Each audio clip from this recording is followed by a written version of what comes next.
Então é isso aí, dando sequência no evento da Alemanha, vamos para a nossa terceira entrega. Agora a partir da Hungria, né? De volta para a Alemanha.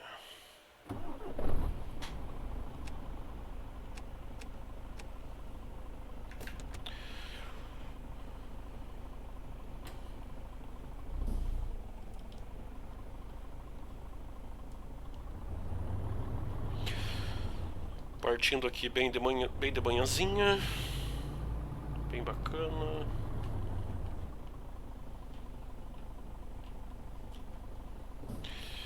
Batendo no muro.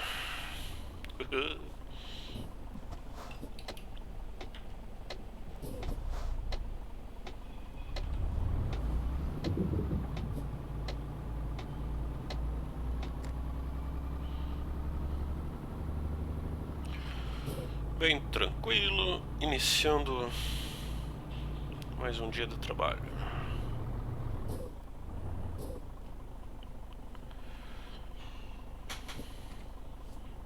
Caminhão da MAN, Montanha GX, com o tema espacial,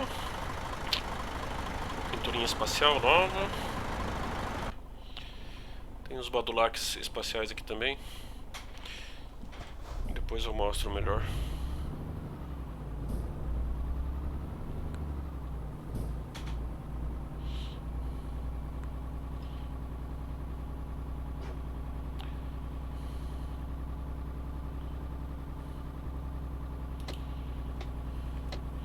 Aqui já dá para me posicionar desse lado.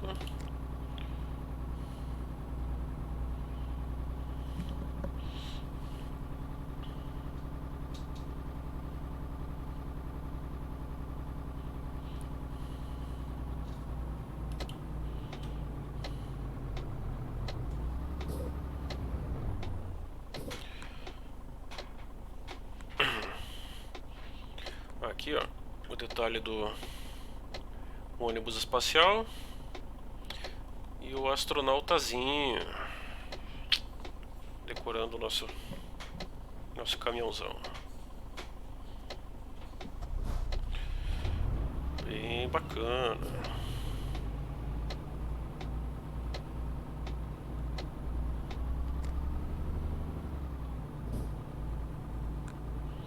Pô, esse jogo é muito bonito, cara. Quando tem esses pôr do sol e nascer do sol. Ó, a luz passa pelo meio da árvore. Muito bonito, né? Muito legal.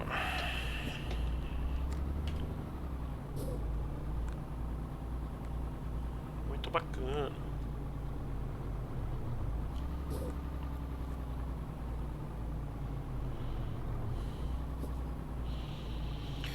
Vamos transportar o que é? Combustível? Não lembro o que era.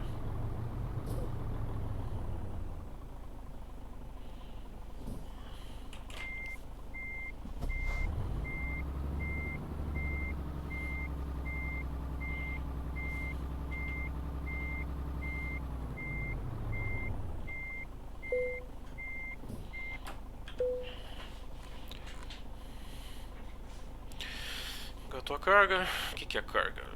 Gasolina. 21 toneladas de gasolina, galera. Ó, o mapão aqui. Massa, né? E o Eurotruck vai expandir ainda mais. Então, ó, estamos saindo da Hungria, de Budapeste, rumo a Dresden, na Alemanha. E Dresden, se não me engano, é a minha cidade natal do jogo. Foi a primeira... Quando eu iniciei o jogo a primeira vez, que tinha que escolher uma cidade como base, se eu não me engano... foi ali que eu escolhi para ser a sede da minha corporação.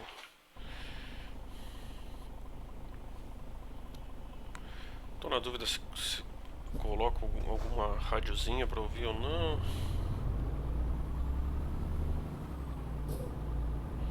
Tem vezes que eu prefiro só o barulho do caminhão mesmo, cara.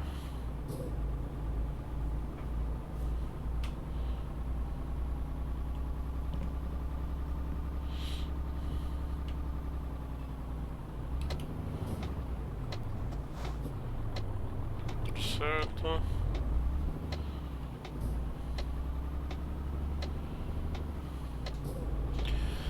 Até que não é uma carreta muito comprida. Massa, né?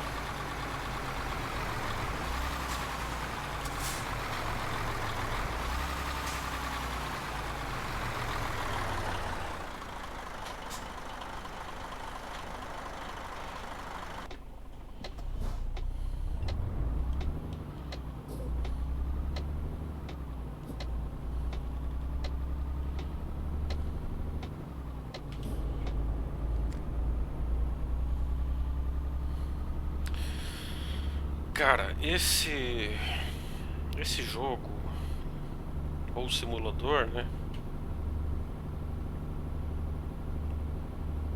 É muito legal. Porque parece que passa ano, entra ano, sai ano. E ele continua. A gente sempre continua com ele, né? A gente pode dar uma largada, vai jogar outras coisas. Mas volta e meia a gente acaba retornando aqui.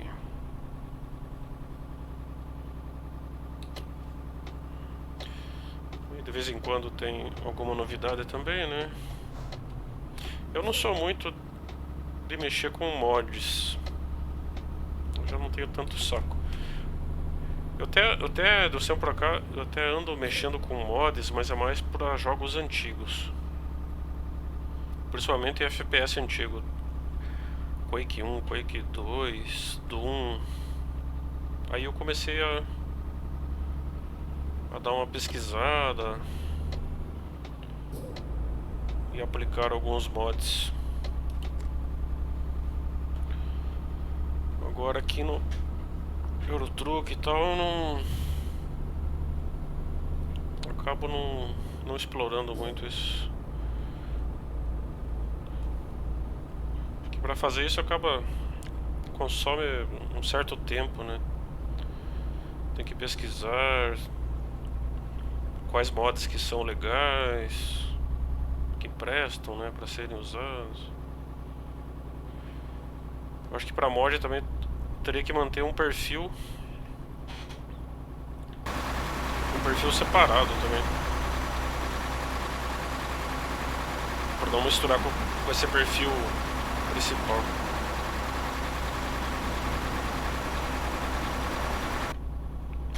Que mod de vez em quando pode dar problema, né?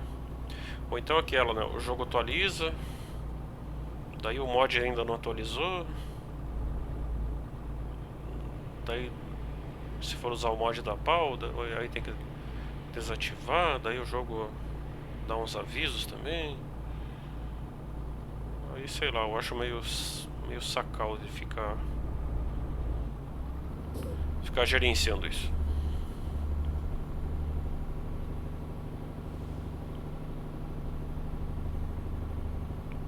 Mas admiro quem faz esses trabalhos com mods. Eu gosto muito do Papagost, meu amigo português, que ele faz um bom trabalho nisso aí.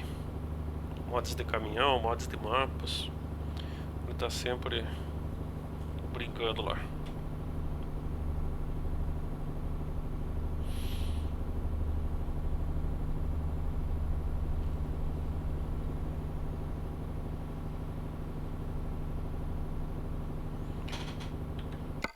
Cara, acho que em vez de eu ficar falando, eu vou colocar alguma rádio. Só que eu vou colocar a rádio de notícias, né? Rádio de news. Vou colocar essa de Nova York. Eu acho que quase não ouço ela. Vamos ver o que dá. colocar a rádio de notícias porque esse vídeo depois, se eu for jogar lá pro YouTube, daí quanto à música dá problema, né? Marketplace is supported by Fidelity Investments, taking a personalized approach to helping clients grow. Rádio de Nova York. Learn more at fidelity.com/wealth. Fidelity Brokerage Services LLC. And by Exact Sciences, offering Cologuard for amateurs and adults over 50. Cologuard is a non-invasive colon cancer screening test that can be used at home. Available by prescription only. Information at cologuardtest.com. And by Personal Capital. You can download the Personal Capital app to help you plan for retirement and see all your financial accounts in one place. Okay, we are out of here. The Dow off 89 points today, 0.3%. NASDAQ down 66, that is 0.8%. S&P 500 hit 16 points, about a half. Deixa eu aumentar um pouco o volume, né? The production team includes Bridget Bodner, Maria Hollenhorst, Sean McHenry, Daisy Palacios, and Phoebe Underwell. Special projects desk includes Tommy Andres and Eliza Mills. Caitlin Esch is the producer on our Wealth and Poverty desk. I'm Kai Risdall. We will see you tomorrow, everybody.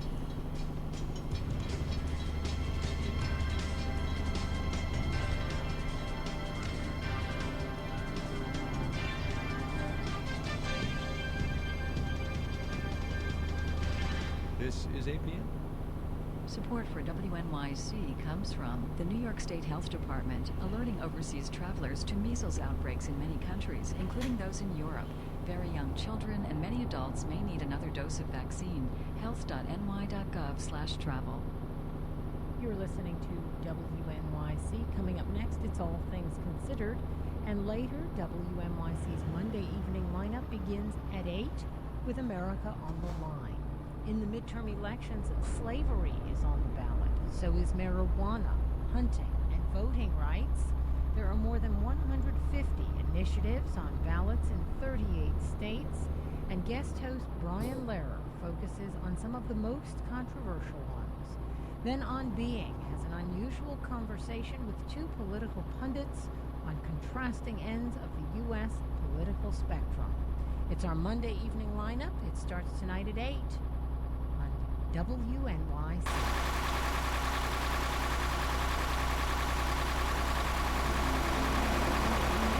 This is WNYC FM 8B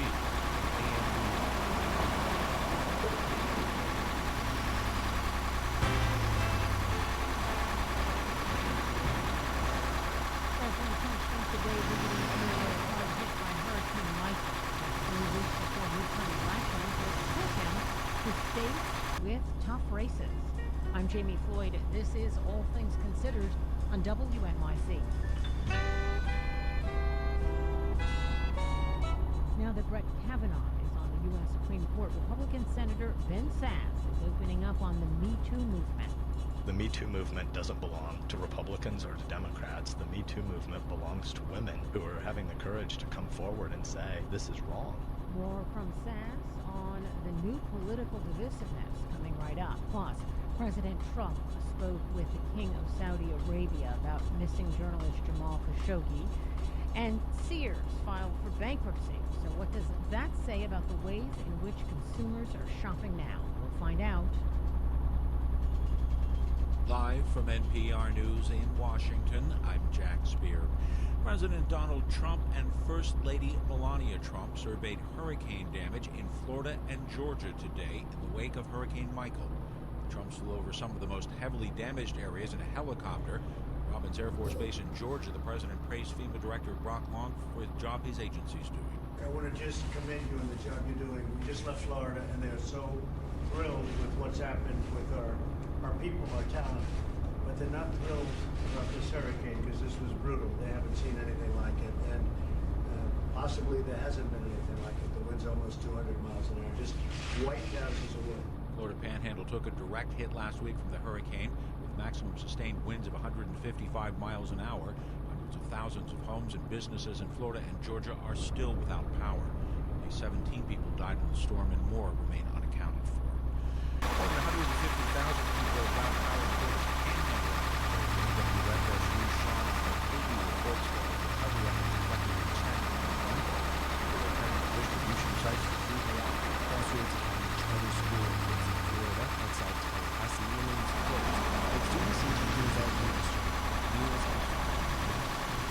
Peoples is here eating with her son and daughter. She says the storm was terrible. It was terrible. Just watching how the wind was blowing and was taking all the shingles off the homes and everything. And I was watching all the trees just break in half, just flying everywhere. Crews are working around the clock, but officials say it could be anywhere from weeks to months before cleanup efforts are complete. Talquin Electric hopes to restore power to most Quincy residents by Friday, but the hardest hit areas could be in the dark for 2 weeks or longer. For NPR News, I'm Sean Mulcahy in Tallahassee. The Supreme Court has refused to hear an appeal brought by 3 major paint manufacturers found liable in the lower courts for selling and advertising lead-based paint. NPR's Nita Totenberg has more. A trial court found that companies knew as early as the 1920s that lead-based paint caused brain damage, especially in children. The court then ordered the companies to pay for the removal of the paint in homes in 10 California jurisdictions, including Los Angeles and San Francisco. The paint companies appealed all the way to the Supreme Court with lots of support from manufacturers of other products. But now the High Court has refused to hear the case, leaving in place the lower court order to remove the paint in all houses built before 1951, when the companies stopped promoting lead paint. The estimated cost of the removal, $400 million. Nina Totenberg, NPR News, Washington. Microsoft co-founder Paul Allen has died. Allen reported to have died from complications from non-Hodgkin's lymphoma in Seattle. He co-founded Microsoft with Bill Gates. Paul Allen was 65 years old.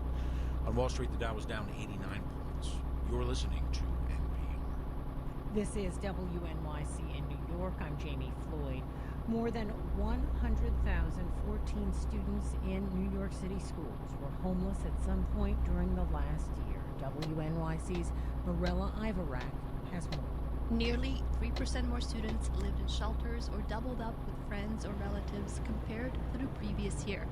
It's a smaller increase than in the past few years, but Randy Levine, the policy director at Advocates for Children of New York, says the numbers are still a cause for concern. We think that the city needs to invest more resources and attention in working with these students. A spokeswoman at the Department of Education says they've introduced new initiatives to help homeless students, such as more social workers in schools and yellow bus service for those living in shelters.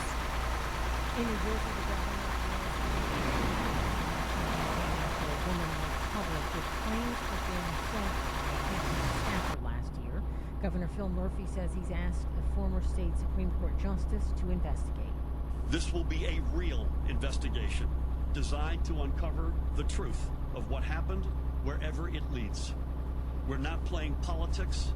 We owe the people of New Jersey transparency, and that's exactly what we'll provide.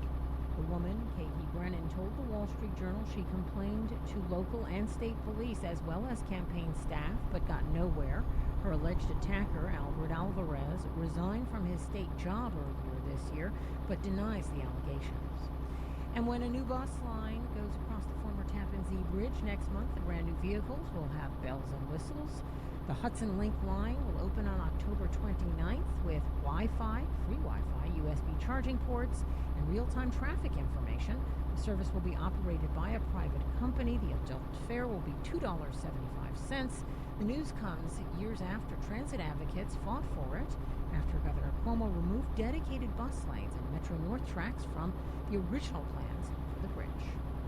Currently 66 degrees and it's cloudy at 7:06. Support for NPR comes from Farmers Insurance, committed to helping people understand the ins and outs of insurance so they can prepare for life's ups and downs. Coverage options and more information can be found at farmers.com. From NPR News, it's All Things Considered. I'm Audie Cornish.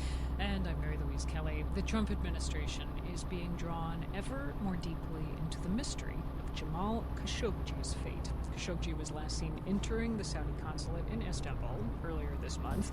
Today, President Trump spoke to Saudi Arabia's King Salman, who said his country had nothing to do with Khashoggi's disappearance. Trump spoke to reporters about that conversation as he prepared to leave for a tour of areas hit by Hurricane Michael. He didn't really know. Maybe, I don't want to get into his mind, but it sounded to me like maybe these could have been cloned to kill. Who knows? We're going to try getting to the bottom of it very soon. But this was a black and white. With me now to discuss this Eliason. Hi, Maura. Hi, Mary Louise. Rogue killers. This is quite the turn of phrase. Do we know if the president has thought deeply on this? Did he come up with it on the fly? What? The president is offering an alternative theory of the case, although he didn't explain how a group of rogue killers could have gotten into the Saudi consulate in Istanbul and killed someone. But his instinct is to deflect blame from the Saudi royal family. He said several times today that the Saudi king flatly, firmly denied it. This is very similar to what he did with Vladimir Putin when he cited Putin's strong denials of any interference in the 2016 election. And back then he also offered an alternative theory of the case where he said someone weighing 400 pounds sitting on his bed could have been the hacker of the Democratic Party emails. So clearly the president's instinct is to defend dictators. So rogue killers is maybe the update on the 400-pound guy. We shall see. Okay, and I mentioned the president was on his way to Florida today. It's very common, of course, for a president to visit a disaster area, but in Florida, a few weeks before an election, what are the politics of a presidential visit? Well, this was an official visit, but it definitely had a political component because two of the most important races this cycle are in Florida. The governor's race, of course, very important to Trump, that a Republican remain governor there for 2020, for Trump's own re-election. And also, the current governor, Rick Scott, is the Republican nominee for Senate. And if Democrats can't keep the Senate seat in Florida, they probably have no chance of taking a majority there. But the president did meet with Governor Rick Scott. He praised him. Normally, natural disasters are a very positive political opportunity for incumbent governors because they have the resources and executive powers that non-incumbents lack. They can be acting, helping people, really keeping in the spotlight. Let me ask you about one of the big issues in that Florida Senate race. This is the red algae bloom that's been fouling the state's beaches and which is tied to warmer waters that come with climate change, the warmer waters which are of course also tied to the increasing intensity of hurricanes like Hurricane Michael. How is the president talking about that? How's Rick Scott talking about that? Well, what's so interesting about that is the president gave an interview to 60 Minutes last night in which he said he thought the climate was changing, but he wouldn't say that people or human activity was behind that change. He even said, well, the climate was changing. It could change back. And then when asked, well, 99% of scientists believe that human activity is behind climate change, he said, well, scientists have a very big political agenda. So again, kind of casting doubt on science, fact-based research. So he has become the world's most prominent climate denier, and he's using his global platform to spread information that the scientific community has found to be false. Just a few seconds left, Mara, but that 60 Minutes interview you mentioned, it does seem that the president is talking to the media a lot, that he's sitting down for a lot of interviews. What's going on with this? The president believes that dominating the media narrative is a metric for success. He thinks that if he's on television all the time, making his case, sucking up all the oxygen in the room, he's doing well. And the big question is he in charge of the narrative? Or with this story that Jamal Khashoggi might have been killed by orders of the Saudi government, is he kind of losing the narrative when it comes to Saudi Arabia? All right, thank you, Maura. Thank you. NPR's Maura Eliason. After Christine Blasey Ford testified that Supreme Court nominee Brett Kavanaugh had sexually assaulted her when they were teenagers, President Trump mocked her at a campaign rally earlier this month. Last night on 60 Minutes, the president was asked why he made fun of her. Had I not made that speech, we would not have won. I was just saying she didn't seem to know anything, and you're trying to destroy a life of a man who has been extraordinary. Ben Sasse, Republican senator from Nebraska, doesn't accept that. It's divisive and it was a mistake. Sasse is a member of the Judiciary Committee and frequent Trump critic. In fact, on the Senate floor the day after that rally, Sasse took issue with the president's behavior while explaining his own concerns about the debate over the nominee. I spoke with Ben Sasse earlier today about political divisiveness. It's the subject of his new book, Them. We started with what happened with the Kavanaugh hearings and his take on the Me Too movement. The Me Too movement is a very important movement. It's messy and it's complicated, and there are places where it's going to overreach, and we haven't thought through how to process all of the due process issues. But fundamentally, I think we have a culture of sexual assault in this country for decades. We don't have a shared sexual ethic, and the Me Too movement is very, very important, and we need to handle it with a lot more delicacy than something you can handle well at a campaign rally. So that was an unfortunate move. But what's your response to many conservative and Republican women out there who have talked about this idea of him too movement, that they're worried about their sons, that, you know, they've kind of moved from one part of the conversation to a part that says men are at a disadvantage here, that there are radical feminist women who are coming after men in your life with false allegations? Well, I mean, it's clearly the case that we need to figure out how, in an American tradition that's always had rights for the accused as well, how we navigate things that are regularly going to be tried in the media. So I think that it is a false choice to divide the world into whether or not we want to love and protect our sons and whether or not we want to protect and trust our daughters. This is a cultural movement and moment that is much bigger than politics. The Me Too movement doesn't belong to Republicans or to Democrats. The Me Too movement belongs to women who are having the courage to come forward and say, this is wrong. People should be protected. We want that for all of our daughters and all of our sisters. We also want there to be rights for the accused, and right now we haven't yet navigated to a place that'll hopefully be a lot healthier than where we are now. In the meantime, we've heard Mitch McConnell and others call Me Too activists an angry mob. Is that what you see? Is that what you saw in the hallway? And is that how you feel about that activism? I didn't hear Leader McConnell's comments about the Me Too movement as a mob. I heard Leader McConnell speaking to the fact that there are politicians in American life today who are saying to people, if you differ on a policy issue, you should be hounded out of a restaurant. That's actually happening right now, where you have politicians going to cameras saying, don't let people eat dinner with their kids. That's wrong. Dr. Ford's family and Brett Kavanaugh's family both suffered repeated death threats over the course of the one-month circus that the Senate conducted. I'm a politician who has to, for a time, serve in public life, and I get death threats, and it is what it is because you've put yourself out there in the public square. But if you're going to serve on the judiciary, or if you're going to raise allegations about sexual violence in the past, the fact that we don't just have those people suffering death threats, having to move out of their homes, but we also have other politicians calling on people who you might differ with on policy to be hounded out of restaurants. That is mob-like behavior. What is your response to the activist who says, if you are paid by me, the taxpayer, and I see you in public, it's perfectly fine for me to tell you what I think, and it's perfectly fine for you to be held accountable for policies that are harmful? This is why I wrote them, most fundamentally, because political tribalism is ramping in our time. There are all sorts of important debates that need to be had inside politics, but the idea that politics should swallow the whole public square, the idea that there is no civil society, that there are no cultural debates, that there are no economic debates, there are no religious institutions, there are no recreational places where our kids play rec sports and youth league, that will not sustain a republic. That's Nebraska Republican Senator Ben Sasse. We'll hear more about his book elsewhere in the program.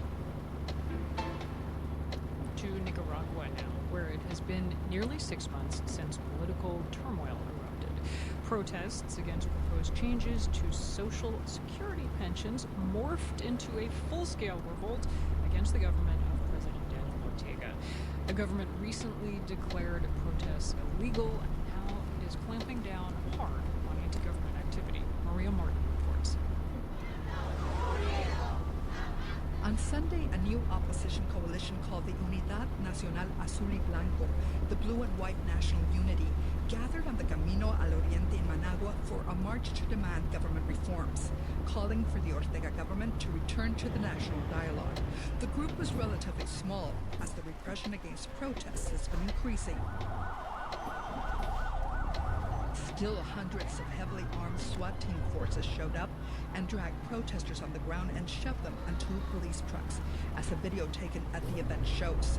Reports say at least 4 dozen were arrested. Many were well-known activists and civil society leaders.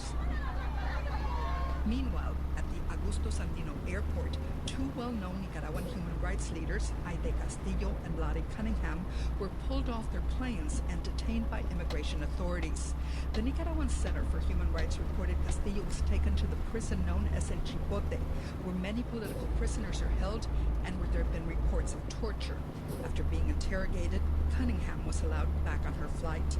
The political turmoil of the last 6 months has left the population in terror and its economy in shambles.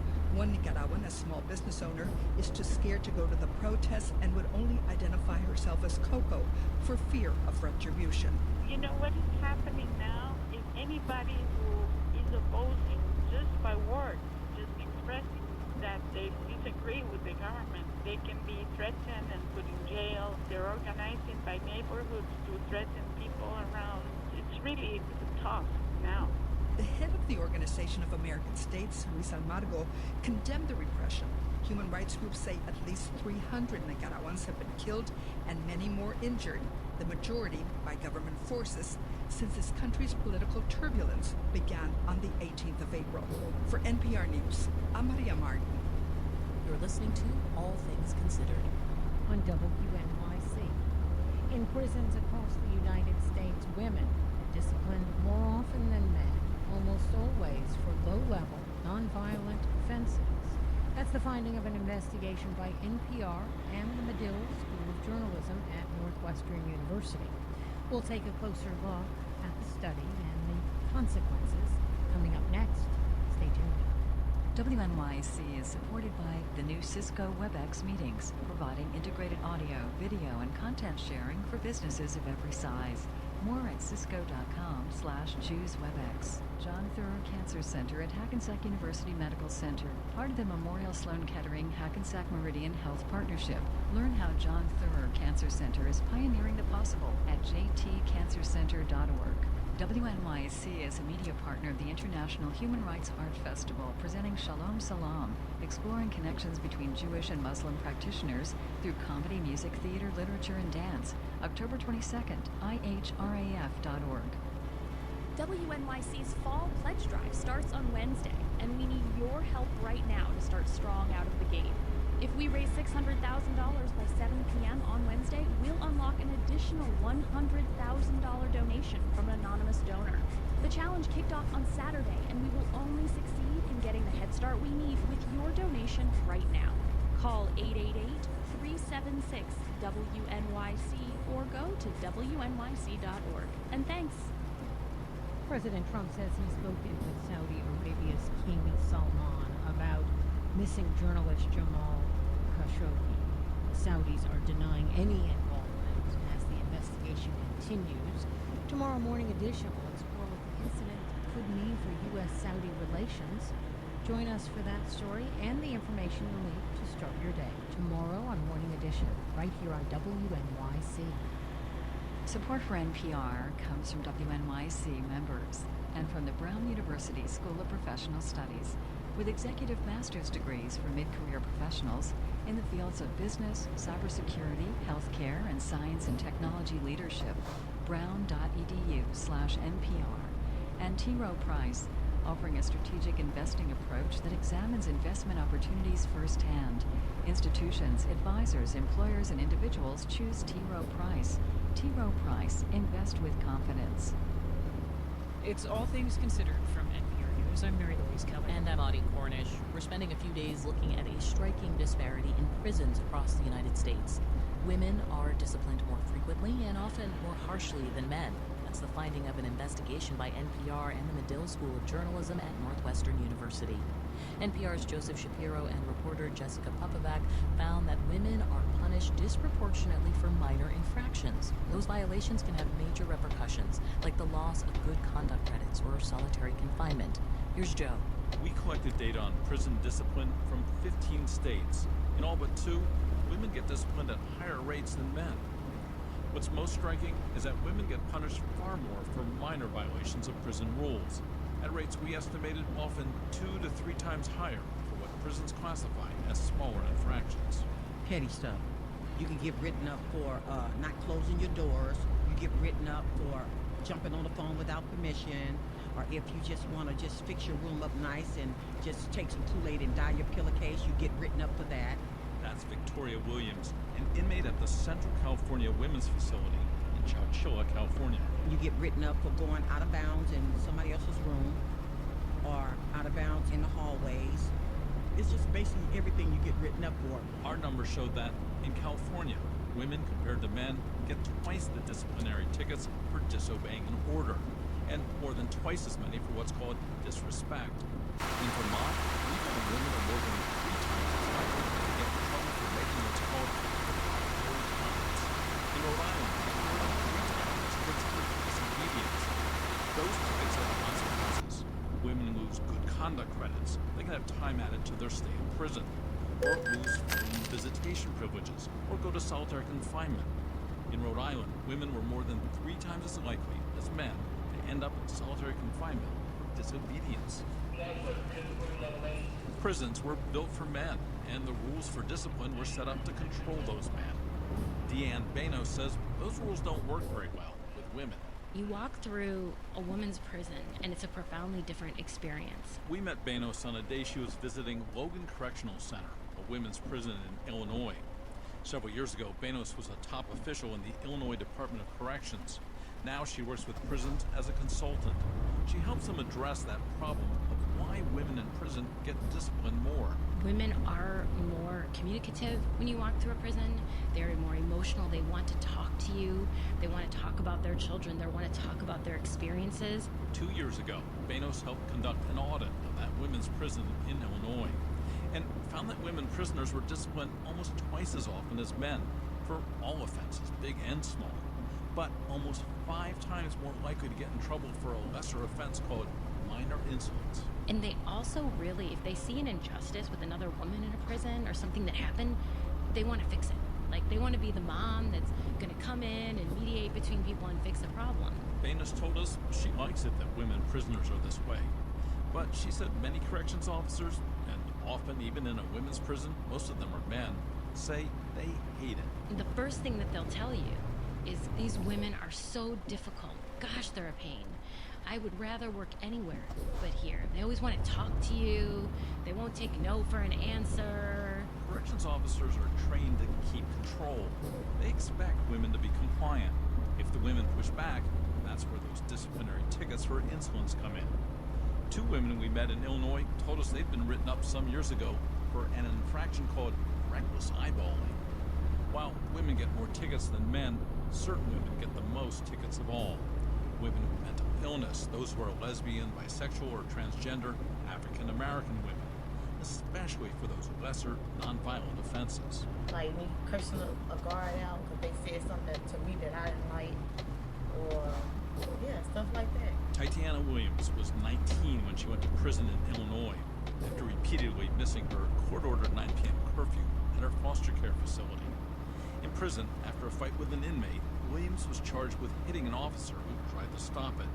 Her sentence was doubled from 2 years to 4. But most of her tickets were for cursing and talking back to officers, and those kept her in prison for extra days, and she lost privileges. One time, she says she got in trouble for cursing at a guard when her cellmate, who had diabetes, passed out.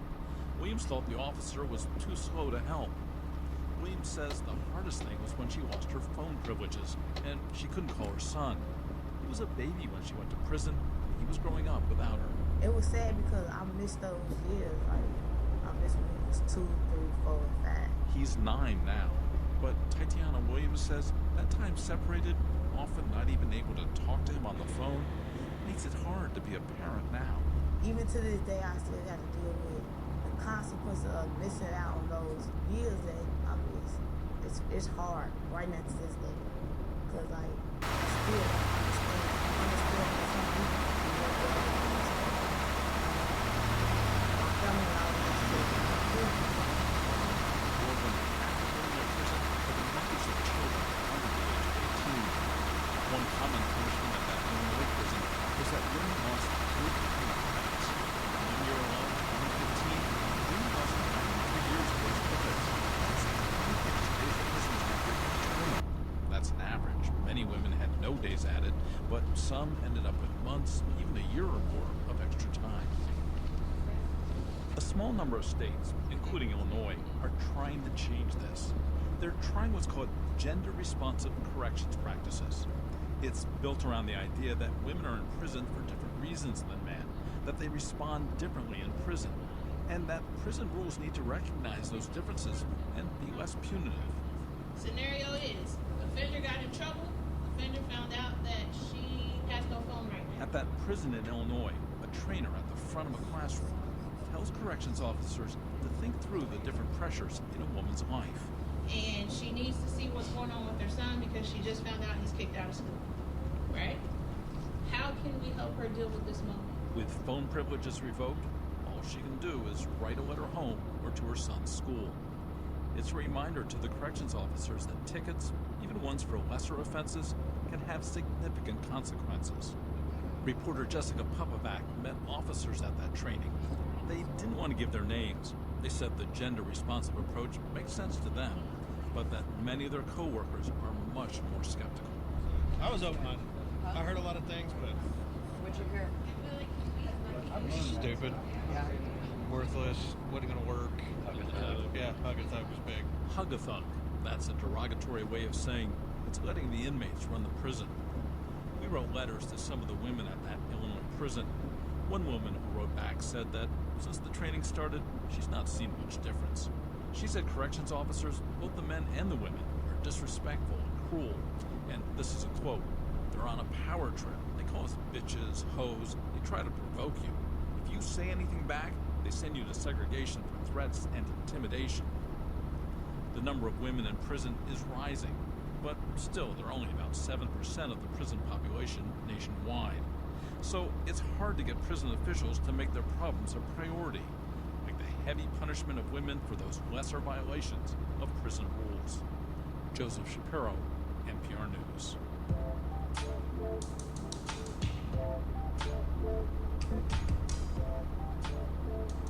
Tomorrow we head to Iowa, a state that's made a real commitment to changing discipline for women prisoners. This is NPR News. On WNYC. For decades, retail giant Sears helped shape America's shopping culture. It was electronics and TVs and clothing and fabric and shoes and the department store. Now Sears has filed for bankruptcy. A closer look at what that says about our culture and our commerce is coming up after news headlines. Showers and thunderstorms tonight, 49 degrees low, currently 66 degrees. The key to the midterm elections is in the palm of your hand, literally. You can use your phone to sign up for text messages from WNYC to get calendar reminders, plus the 2018 voter guide and more. And we want to hear from you. Text election to 70101 and tell us how you're feeling this election season. WNYC will keep you informed with everything you need to know for Election Day. Text election to 70101. WNYC supporters include the New York City Transitional Finance Authority, which is offering tax-exempt building aid revenue bonds on Monday, October 15th and Tuesday, October 16th. The preliminary official statement and more information are available through financial advisors and broker-dealers. Caramba, já estamos chegando na nossa entrega, cara. Achei que ia demorar um pouco mais.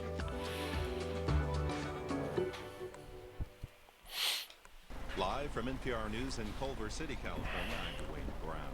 The Trump administration is considering using military bases to export coal and natural gas here on the West Coast. Nathan Roth reports the move is designed to circumvent opposition from states like California and Oregon. Aí de repente voltou a chover mais forte. Montana and Utah could very well depend on overseas exports.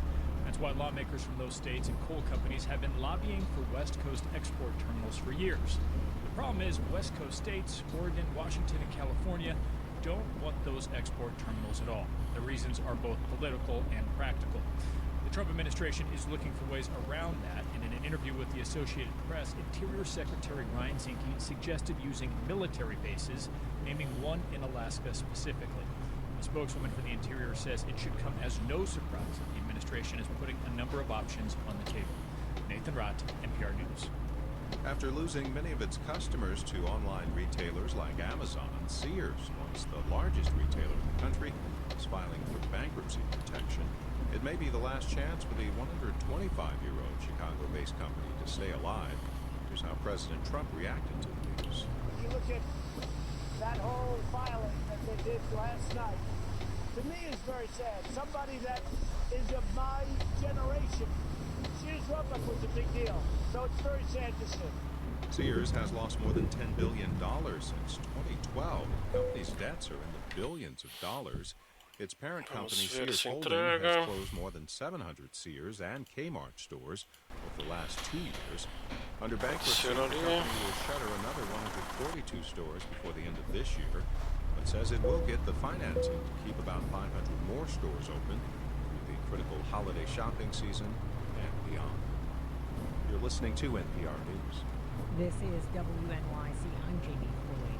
Police are looking for a dozen people after a brawl on the Upper East Side between an alt-right group and leftist counter-protesters. Rachel Holiday-Smith reports. In a video released by the NYPD, an anti-fascist protester wearing a black mask throws a bottle. Seconds later, men in red baseball caps attack, punching and kicking him and those with him.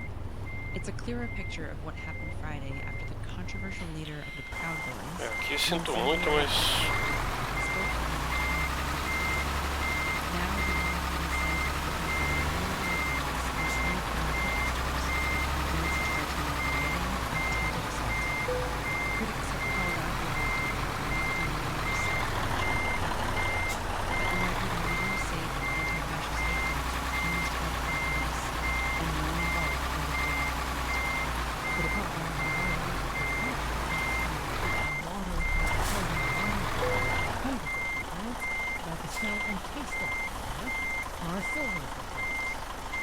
Many of the complaints coming from Manhattan and the Bronx say the same thing. A musty, stale odor or taste coming from the drinking water. Officials say the problem was coming from the Croton watershed. The city has been relying more on Croton water as it gets ready to repair the Catskills aqueduct. The commissioner said Friday that recent rain had increased runoff, leading to an earthy taste in the water. He novidade do insisted jogo aqui, that você já Croton pode water ver was safe to drink. But over the weekend, the entregas environmental disponíveis department assim que stopped você distributing chega, the né? water. A spokesman there wouldn't say why the change was made, but said he expects Croton water to go back into distribution soon. Não é o caso para agora. New Jersey has always had a very high number of independent, unaffiliated voters, but as Gwen Hogan reports, Aqui o que that's importa. changing. There are fewer Com essa unaffiliated viagem, voters this year than in any federal election consegui going back fazer to at least 2010, according 3 to data viagens, from até the agora Jersey tem que fazer State 10. Department.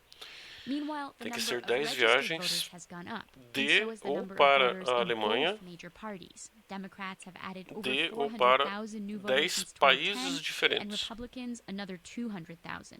Ou seja, The na most prática eu vou ter dramatic que drop in unaffiliated visitar cada voters took país place in the lead up da to Europa. Donald Trump's election in E tem que ser no 2016, mínimo where more 300 than quilômetros 100,000 unaffiliated voters picked a side. The deadline to register para in Jersey is ganhar tomorrow. alguns prêmios depois no Tonight, a final. low of 60 degrees, currently 66 degrees at 7:35. Support for NPR comes from member stations. E é isso aí, galerinha. Makers of Para quem acompanhou, a collaboration meeting platform valeu, that valeu. comes equipped with features to help people stay até focused to get work mais. done. Learn more at gotomeeting.com. And Indeed, used by over 3 million businesses for hiring, where employers can post jobs and use screener questions to build their short list of preferred candidates. Learn more at Indeed.com/hire. From NPR News, it's All Things Considered. I'm Audie Cornish. And I'm Mary Louise Kelly. Sears has filed for bankruptcy. The company, which also owns Kmart, hopes to keep the lights on through the holidays and reorganize. It's a new low for a retailer that shaped the country's shopping culture. NPR's Alina Selyuk has this look back.